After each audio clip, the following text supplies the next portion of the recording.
morning. So hosting a Netball World Cup in South Africa was just an idea back in 2018. Fast forward to 2023 and we are less than 100 days to the tournament taking place in Cape Town. On Wednesday, an event was hosted to mark this milestone. Former captain of the Spar Proteas Netball team, Zanele Mdodana, was in attendance. She joins us now from Stellenbosch in the Western Cape. A very good morning to you, Zanele. Thank you so much for your time. So you were part of the celebrations yesterday. Just how special was the moment? Thank you so much, Nandi, and good morning to all the viewers. What a special occasion it was. You mentioned that in 2018, that's when we heard the announcement that South Africa will be hosting this prestigious event, which is the Netball World Cup, the biggest netball event in the world. And just fast forward, we are 100 days away from the first centre pass, as the president of Netball South Africa said yesterday.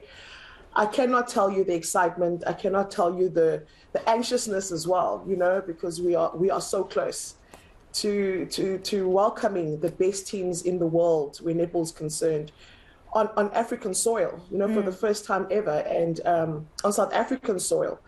And for some of us, right, like basically in our backyard. So we're really looking forward to hosting a spectacular event. I can just tell how much this all means to you, Zanele. You and many other former players worked hard in the past for the sport, and you still do. How important is the Netball World Cup for the country? I remember, Zanele, a couple of years ago, I think it was in 2012, 2013, I did a little bit of a tour in Cape Town with the Spar Proteas. You were captain back then, and it was just, it's so beautiful to see the progress that has been made between then and now. Absolutely. I mean, I made mention of this yesterday to say things have changed, but changed for the better from the time when I was a player, you know, to see the progress, to see the growth of our sport. And I mean, to have contracted netball players, you know, South African netball players, our Spar Proteas squad players that are contracted. They are competitive, you know, they're competing right there with the top teams in the world. It gives us hope that as the host nation, we're going to go all the way in this World Cup. I really believe that we have everything it takes for us to go and stand on the podium. The last time a South African netball team stood on the podium, that was 1995. And I believe that Somi's troops, you know, have been working hard, and they really also, you know, they want to change the narrative. They want to be the history makers and the legacy leavers, and they're going to go all out there and really do well for netball. You speak about the legacy, Zanele, and that was my next question. What legacy would you like to see after the tournament? Definitely a legacy of growth, continued growth. For us to stay up there, you know, being competitive against the best teams in the world, and netball being played right across the board in South Africa, like in all the areas. There must be no little girl that can't access a netball court, or can't access a netball, or can't have proper netball shoes, you know, to play the sport, and have good coaching, proper solid coaching. And I mean, we're putting up our hands. We're saying we're available to go wherever we need to go, and just, you know, and pull back and empower the girl child, you know, in all the areas of our country, to make sure that this sport of netball is played right across South Africa. Netball SA President Cecilia Molokwane, she feels that young girls lack sports role models. Is that something that you share with her, the same sentiment? No, I think there are quite a few young sports role models out there.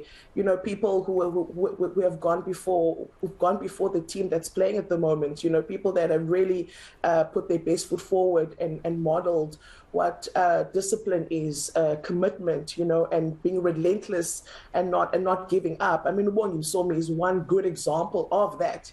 You know, every girl child should look at Ubongi and be inspired that impossible is nothing. You know, she actually embodies that, you know, and she walks the walk and she talks the talk. So we have role models, and it's just a matter of the young people just to look around, and they see there's plenty of them out there. I mean, we are talking about a World Cup. It's a huge stage. Many nations are coming to Cape Town. But looking at the quality within the Spar Proteas team, do you believe that realistically we actually really can go all the way and win this tournament? It's going to be hard to win it, but I can definitely say we have everything we need and everything it takes, even the home ground advantage to stand on the podium. The color of the medal will be entirely up to the team to decide which medal that they want. But we've got the composition, the team composition, we've got the coaching staff, we've got the backing of the entire nation behind the girls. And yeah, and I mean, it's the first time that this is happening on African soil, on South African soil. So you really want to go out there and give everything you have and leave everything between the four lines. And I always believe that, all the teams are going to prepare, everybody's going to come here prepared, but it boils down to who wants it the most and what you deliver on the day between the four lines. Yeah, Zanele, thank you so much for your time. We are, of course, giving the Spar Proteas our full backing as we look ahead to that World Cup taking place in Cape Town a little bit later this year. Less than 100 days. That was former Spar Proteas Netball captain Zanele Mdodana sharing her thoughts on the upcoming Netball World Cup in Cape Town.